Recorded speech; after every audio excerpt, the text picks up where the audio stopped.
Amigos de YouTube, agradecemos el apoyo que nos brindan a nuestro canal. En esta ocasión, les tengo un relato de terror ocurrido en un pequeño pueblo en Oaxaca. Pero antes de comenzar, por favor, suscríbete al canal y dale like al video Terror en la Mixteca oaxaqueña. La carretera hacia San Pedro Mixtepec se retorcía como una serpiente herida entre los cerros de la Mixteca oaxaqueña. Elena, con 7 meses de embarazo, sentía que cada bache era una punzada en su vientre. Había aceptado la plaza de maestra rural con la esperanza de que el aire puro de la montaña fuera el mejor nido para su hijo.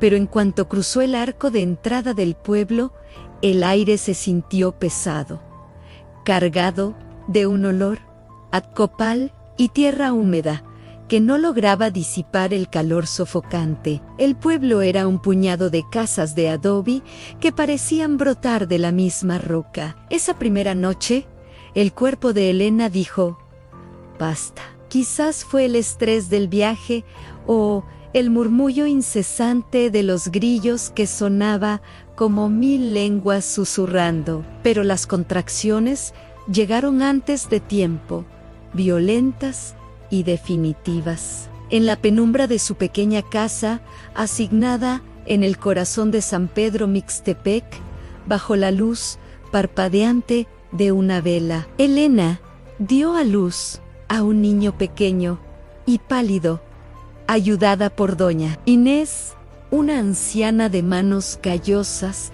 y ojos que parecían ver más allá de las paredes. Cuando el llanto del bebé rompió el silencio de la noche, doña Inés no sonrió. En lugar de eso, comenzó a sellar las ventanas con sal y a colgar pesadas cruces de madera de pino en la puerta. Escucha bien, maestra, dijo la anciana.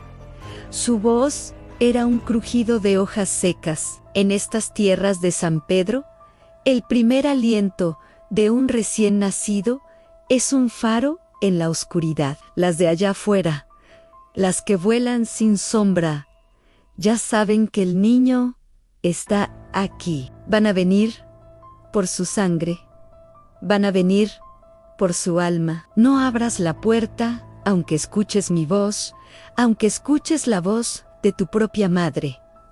Elena, exhausta y febril, abrazó a su hijo. Pensó que eran supersticiones de pueblo, folclor para asustar a los extraños. Pero a la medianoche, el viento cambió. No era un soplido natural, era un silbido agudo que parecía raspar la madera de la casa.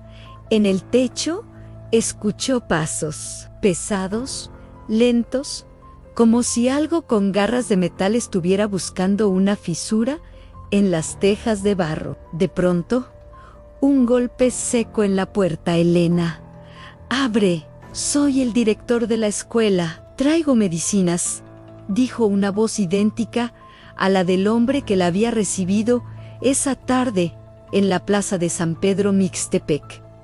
Elena se levantó, pero recordó la advertencia, miró por la rendija y su sangre se congeló. No había nadie afuera, solo una neblina espesa y un guajolote enorme, de plumas negras como el abismo, parado sobre 2 patas humanas, observándola con ojos amarillos que brillaban con una inteligencia maligna. El ave abrió el pico y con una voz humana y perfecta repitió: «Abre la puerta». Elena, el terror se transformó en instinto de supervivencia. Elena tomó al bebé y se refugió en el rincón más alejado.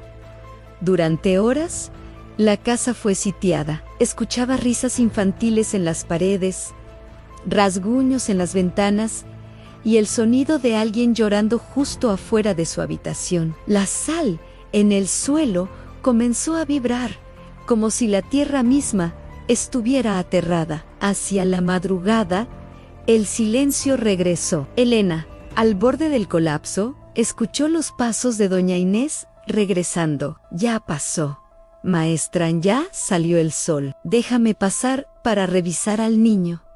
Aliviada, Elena corrió a la puerta y retiró la tranca. Pero antes de abrir, bajó la mirada. Por debajo de la puerta no se veían los pies de la anciana, sino un rastro de ceniza y plumas chamuscadas. El sol que veía por la ventana no era el sol. Era un fuego fatuo que las brujas de San Pedro habían encendido para engañar sus sentidos. Desesperada, Elena recordó un consejo que su abuela le había dado alguna vez.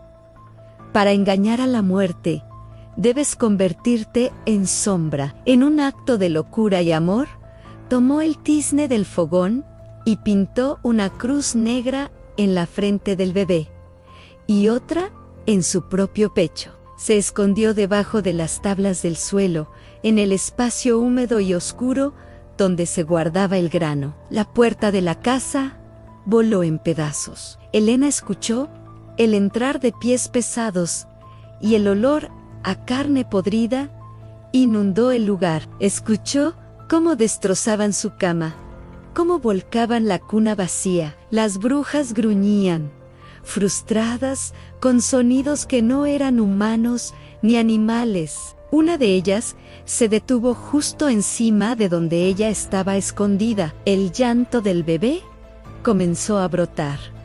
Un gemido sordo. Elena, en un gesto desesperado, puso su dedo en la boca del niño y comenzó a rezar en silencio. No una oración a Dios, sino un ruego a la misma tierra de San Pedro Mixtepec para que los tragara. El verdadero amanecer rompió el horizonte. Los habitantes del pueblo llegaron con antorchas, gritando rezos en zapoteco para ahuyentar a los malos aires. Las sombras huyeron hacia el bosque, pero antes de irse, una de las criaturas se asomó por el hueco del suelo. No era un monstruo con garras, tenía el rostro de la mujer más joven del pueblo, la que le había ofrecido una tortilla caliente al llegar. Nos vemos en el próximo eclipse, maestra, susurró la mujer antes de desvanecerse en el aire. Cuando los hombres del pueblo finalmente sacaron a Elena de su escondite, la encontraron abrazada a un bulto de mantas. Pero al descubrir el rostro del bebé, la gente de San Pedro Mixtepec retrocedió horrorizada y se hizo un silencio sepulcral. El niño no lloraba. Sus ojos, antes claros como el cielo de la montaña, ahora eran del mismo amarillo brillante y felino que los de la criatura que había estado en la puerta. Elena sonrió, una sonrisa vacía y gélida que no llegaba a sus ojos. Había salvado el cuerpo de su hijo, pero en la lucha por su alma, algo se había intercambiado en la oscuridad de la noche. Doña Inés se santiguó y dio 3 pasos atrás, murmurando oraciones de protección. El pueblo entendió en ese momento que la maestra no se iría jamás. Se quedaría allí no para enseñar a los niños de la escuela, sino para esperar a sus nuevas hermanas en la próxima luna llena que bañara los cerros de San Pedro Mixtepec.